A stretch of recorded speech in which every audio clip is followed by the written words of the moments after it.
오늘 주시는 하나님의 말씀은 구약 성경 욥기 38장 1절부터 7절까지.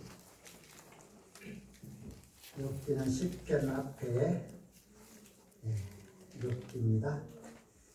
욥기 38장 1절부터 7절까지 다 찾으신 줄 믿고 저희가 봉독해 올리겠습니다. 그때에 여호와께서 폭풍우 가운데서 욥에게 말씀하여 이르시되 무지한 말로 생각을 어둡게 하는 자가 누구냐? 너는 대장부처럼 허리를 묶고 내가 네게 묻는 것을 대답할지니라. 내가 땅에 기초를 놓을 때에 내가 어디 있었느냐? 내가 깨달아 알았거든 말할지니라. 누가 그것의 도량법을 정하였는지, 누가 그 줄을 그것의 위에 띄웠는지 내가 아느냐?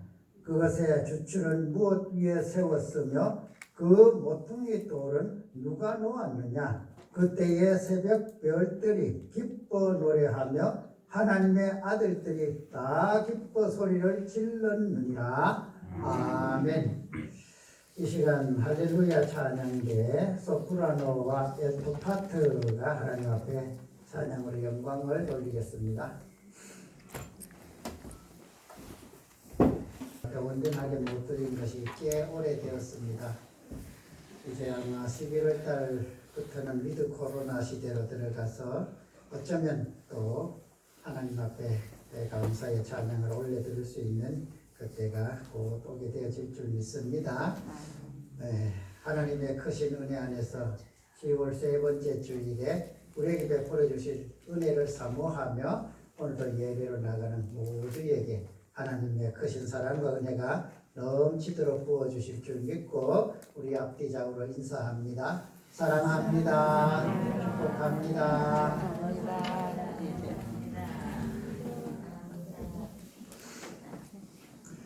오늘 우리가 살펴볼 욥기를 기록한 저자가 욥에 대하여 이렇게 말을 하고 있습니다. 그는 온전하고 정직하여 하나님을 경외하며 악에서 떠난 자라. 그리고 또 13절에 보면은 그렇게 말합니다. 소유가 많았고 동방 사람 중에 가장 훌륭한 자다. 이렇게 욥을 평가하고 있습니다.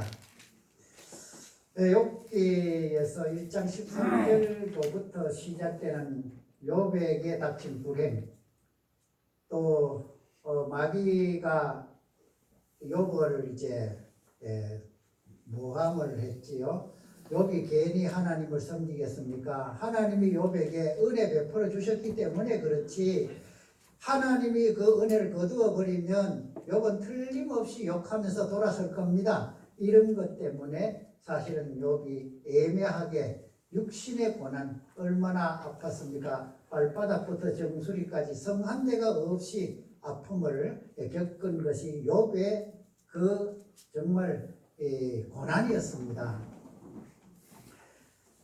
그 아들과 그 많던 물질을 다 잃어버린 것은 물론 이 사탄의 그 모함으로 인한 것은 아니었어요. 그건 왜 그러는지 우리는 잘 몰라요. 하나님만 아시지. 하나님만 그렇게 아시는 그런 일이겠지만, 그 많던 양과 또 그 농작물들 이런 것들 다 빼앗기고, 거기에 또 이제 좀 더해서 10남매 7아들 3딸이 그 오라버니 그 형제의 그 생일잔치에서 한 지붕이 무너짐으로 모두 10명이 한 자리에서 죽음을 당하는 참 이 어려운, 한 아들만 죽어도 마음 아파 죽겠는데 10아들 딸을 한 자리에서 정말 이런 일을 당했다 하면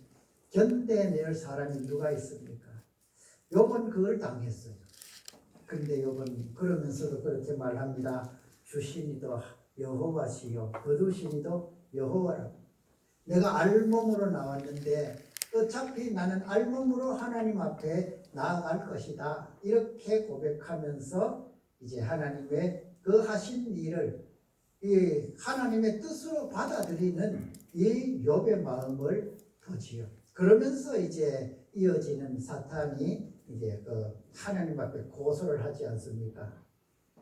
욥도 사람인데 하나님이 사랑을 베푸시고 은혜 베풀었으니까 하나님을 잘 섬기는 것처럼 보이지만 어쩌면 그에게도 그 은혜 거두어 버리고 사랑을 베풀지 않으면 그도 맹사람이니까 욕하고 돌아설 거라 이러면서 그렇게 합니다. 그때 하나님이 그렇게 말하지요. 네가 정말 욥을 잘 모르는구나. 그러면서 너가 욥을 한번 시험을 해봐라. 하나님은 욥을 믿었어요. 하나님은 욥을 알았어요. 그래서 그런 어려움을 당해도 욥은 하나님의 은혜를 떠나지 않을 것이라는 것을 하나님은 아셨지요. 그래서 사탄에게 내어주지 않습니까? 그러면서 딱 한 가지를 약속을 합니다. 그의 생명만은 건드리지 마라.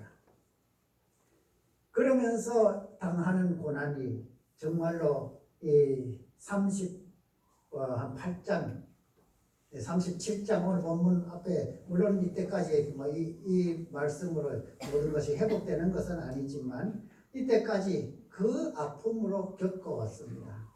이런 욥의 아픔을 욥의 세 친구가 찾아와서 너가 이런 일을 당하니 참 우리가 친구로서 마음 아프다. 그런데 가만히 생각해 보니까 너가 하나님 앞에 뭔가 너는 잘 모르겠지만은 하나님께 불순종하고 지은 죄가 있을 거야. 빨리 회개해라. 빨리 회개하고 그래서 이 고난에서 빨리 벗어나라. 이렇게 세 친구가 권면 아닌 권면을 합니다. 그런데 욥은 나는 하나님을 잘 믿고 잘 따랐다 이러면서 그 세 친구와 논쟁이 아주 길게 이어지지요. 34장까지 아마 그 논쟁이 이어지고 34장부터 오늘 본문 앞에 있는 37장까지는 엘리후라는 사람이 아주 젊은 청년이에요. 이 젊은 청년이 옆에서 듣고 있다가 보니까 일찍부터 아마 옆에 있었는 것 같아. 그러면서 이 세 친구가 욥에게 하는 이야기 들어보니 맞는 말 같기도 한데 뭔가 한 2% 부족한 것 같아요. 그래서 그 사람이 이제 끼어듭니다. 내가 연소해서 말씀하시는 그 말씀을 옆에서 듣기만 했는데 들어보니까 나도 한마디 아니할 수가 없다. 이러면서 한마디 하는 것이 이것은 엘리후는 바로 욥의 그 세 친구를 나무라고 곁들여서 욥까지 같이 이제 너가 지금 하나님 앞에서 정말 너는 신실하다고 말하지만 너에게도 그 죄가 있을 거야, 잘못이 있을 거야, 허물이 있을 거야 이러면서 그렇게 이제 같이 막 싸잡아서 질타를 합니다. 그것이 37장까지 나오는 말씀입니다. 오늘 이제 38장에 들어와서 드디어 하나님이 등장을 합니다. 하나님은 욥이 그 사탄으로부터 이런 시험을 당하고 어려움을 당하고 또 욥의 세 친구의 그 변론 중에 하나님은 안 드시는 것 같이 멀리 계시는 것 같았지만 하나님은 곁에서 그걸 다 듣고 계십니다. 다 보고 계셨다. 그래서 오늘 본문에서 욥에게 그렇게 말합니다. 너는 대장부처럼 허리를 묶고, 여기서 대장부처럼 허리를 묶고라는 이 말은 바로 우리 경상도 말로 하면 너 단디 말해라 이 말이에요. 내가 묻는 말에 대답을 할 때 허리를 묶고 대장부처럼 그렇게 너 대답해 이 말. 너 생각대로 말하지 말고 너 느낌대로 하지 말고 너 정말로 내게 우리말 경상도 말로 단디 아죠. 단디 얘기해라. 그렇게 말하는 것이 바로 대장부처럼 허리를 묶고라는 그런 의미입니다. 그러면서 하나님이 묻기 시작하잖아요. 내가 땅에 기초를 놓을 때에 너가 어디 있었니? 창세기에 하나님이 천지를 창조하실 때 그 이야기를 하시는 거예요. 내가 하늘과 땅을 짓고 이 세상을 지을 때에 그걸 누가 감히 알았겠나?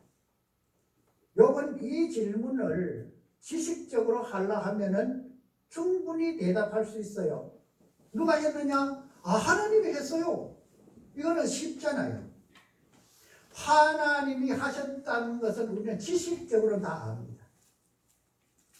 지식적으로는 알지만 하나님이 욥에게 그 지식의 질문, 그 답을 하라고 말씀한 것이 아니지요. 대장부처럼 허리를 묶고라는 이 말은 너는 정말 심사숙고해서 내게 대답해라 이 말이지요. 천지를 지으실 때 내가 어디에 있느냐, 어디에 있었느냐 이렇게 하는 말에서 욥은 한마디도 대답을 못합니다. 왜요? 하나님이 그것을 지으시고 하나님이 우리를 태초부터 천지를 지을 때부터 우리를 이미 예정하시고 그렇게 하셨다 말씀하시지만 이거는 우리가 지식적으로 아는 거예요. 지식적으로 아는 것이지만 정말 우리가 하나님을 하나님으로 인정할 때 우리의 고백은 뭐라고 해야 합니까? 오늘 욥처럼 나는 몰라요. 나는 몰라요가 사실은 어쩌면 정확한 대답일 수 있습니다. 그런데 이 몰라요를 하나님이 듣고 싶었습니까? 아니지요. 하나님이 정말 듣고 싶었던 그 대답은 하나님이십니다. 이것은 지식의 하나님이 아니라 내가 믿는 하나님, 내 마음속에 지금도 내가 의지하고 계시는 나와 함께 하시는 그 하나님이심을 대답 중에서 나타내야 하는 것이 하나님의 물으심이고 욥의 대답이었습니다. 하나님께서 욥이 이렇게 고난받고 어려움 당할 때 욥은 어쩌면 그렇게 생각할 수 있었을 거예요. 하나님은 지금 내 고난을 외면하고 계시는구나. 사랑하는 부인이 당신이 그렇게 어려움 겪고 그 고난 당한 것을 어떻게 참느냐. 차라리 하나님을 욕하고 죽어 버려라. 이러면서 그 아내도 떠나버리잖아요. 정말 외롭기 짝이 없는 싸움을 욥은 그 세 친구와의 변론에서 잘 나타나고 있어요. 우리가 그걸 읽어보면 때로는 하나님을 원망하는 것 같은 그런 말도 하지만 이건 인간이 당하는 이 고통을 견딜 수 없으니까 그러나 욥의 마음은 하나님을 떠난 적은 한 번도 없었다. 그런데 욥의 세 친구들은 자꾸만 너의 범죄 사실, 너의 죄를 찾아서 회개하라는 거예요. 물론 우리가 우리 안에 있는 죄성으로 인해서 우리 죄 없다 할 수 있는 사람이 누가 있겠습니까?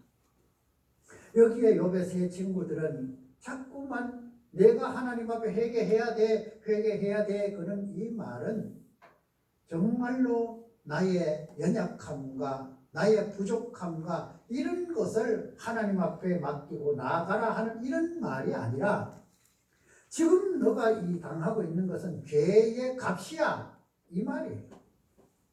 죄의 값으로 당하는 이 고난을 왜 빨리 회개 안 하고 회개해서 이 고난에서 빨리 벗어나야지. 이런 이야기, 이런 변론을 자꾸 하고 있으니까 욥의 마음은 점점 더 아파지고 있죠. 그래서 오늘 본문 2절에서 하나님이 등장하시면서 하시는 말씀이 무엇입니까? 무지한 말로 생각을 어둡게 하는 자가 누구냐? 무지한 말. 우리가 생각하면서 우리가 던지는 말들은 내 생각엔 다 옳은 것 같아요. 그런데 상대방이 듣고 하나님이 들으실 때는 이 욥의 세 친구를 볼 때는 그것이 자신들은 옳은 말이라고 생각하는데 그것이 무지한 말이더라는 것이지요. 왜 그렇습니까?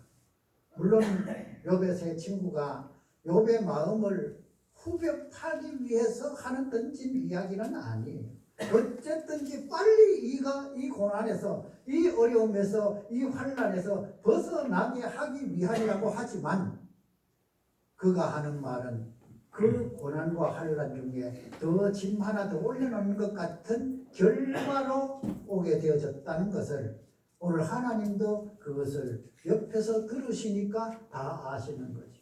그러면서 하는 말씀이 그것 아닙니까? 무지한 말로 생각을 어둡게 하는 자. 욥이 그 말에 생각을 안 했겠습니까? 내가 뭘 잘못했노? 나는 정말 하나님 앞에 신실하게 아이들이 모여서 생일잔치를 하고 하면 혹시나 아이들이라도 부지 중에 하나님이 기뻐하지 않는 일을 했을까 싶어서 그 아이들 다 불러 모아가지고 번제로 그들의 죄를 또 하나님 앞에 참 은혜 베풀어 달라고 제사를 드리고 이렇게 했던 것이 욥의 그 삶이었는데 그럼 내가 뭘 잘못했지? 이런 생각도 아마 해볼 수도 있었을 거예요.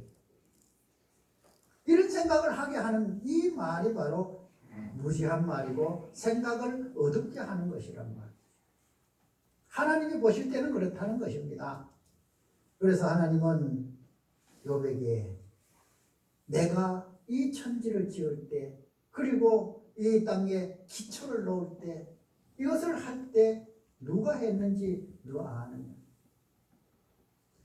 사실 이 천지를 지으신 그 창조의 역사는 우리는 창세기에서 읽어서 하나님이 하신 것을 알지만 정말로 우리가 믿음으로 깨닫고 대답하려면 모른다가 정답입니다.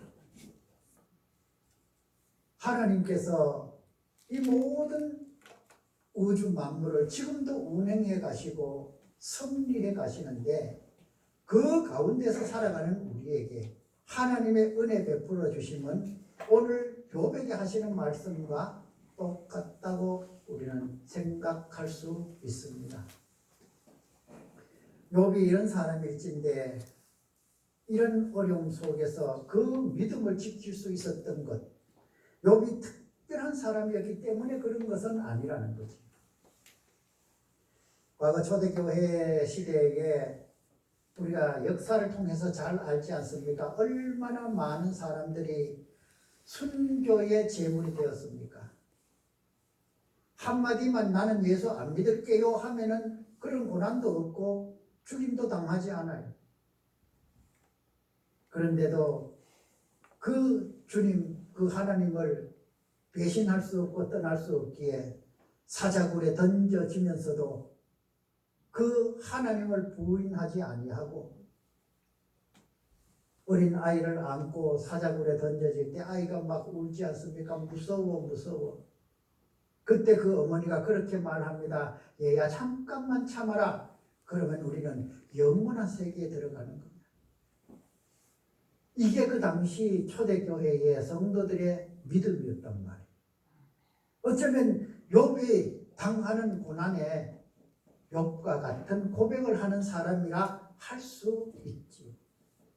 그런데 요즘 우리들은 이런 어려움, 이런 환난을 당하면 정말 그때 초대교회의 그 성도들처럼 아니면 오늘 본문에 나오는 욥과 같이 하나님을 떠나지 아니하고 믿음 지키며 살아갈 그런 용기가 있는가?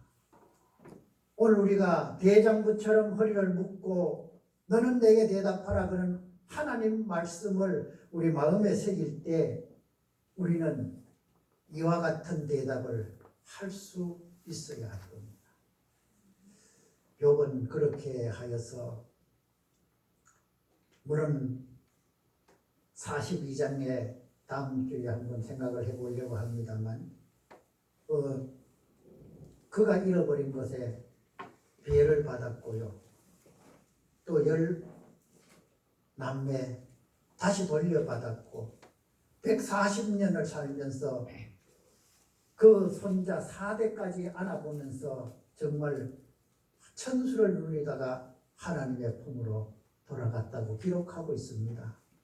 많이 되돌려 받았고 더 받았기 때문에 욥의 이 고난이 정말 금같이 빛나는 것이 아니라 욥이 이 고난을 받아서 이김으로써 하나님으로부터 인정받아 하나님이 인정해주는 믿음의 사람이 되었다 하는 것을 우리는 교훈 삼아야 될 것이에요.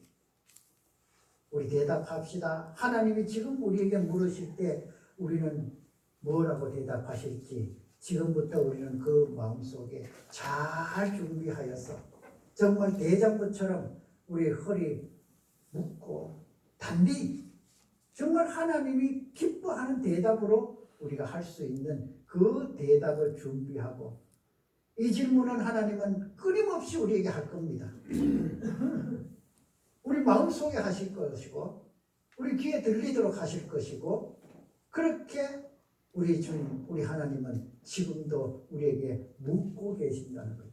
너 이 고난 중에서도 나를 떠나지 않겠느냐? 너 이 환난 가운데서도 나를 버리지 않겠느냐? 이 질문을 계속 하실 텐데 그 대답을 우리는 뭐로 할 것인가? 이것을 우리에게 오늘 우리 주님이 우리에게 물으시는 질문이고 또 그것을 잘 준비하여서 그 대답을 하나님은 듣고 싶어 하시는 것이지요. 그럴 때에 우리에게 잘했다 칭찬하는 그 칭찬이 준비되어 있음을 분명히 믿으시기를 축복합니다. 기도하겠습니다. 대장부처럼 허리를 묶고 내가 묻는 말에 대답하라. 우리 주님 오늘도 우리에게 하시는 말씀인 줄 믿습니다. 우리가 준비하여서 하나님께서 물으시는 그 물음에 잘 대답하고 승리하여 하나님이 기뻐하는 남은 삶 살게 하여 주시옵소서. 예수님의 이름으로 기도드리옵나이다. 아멘.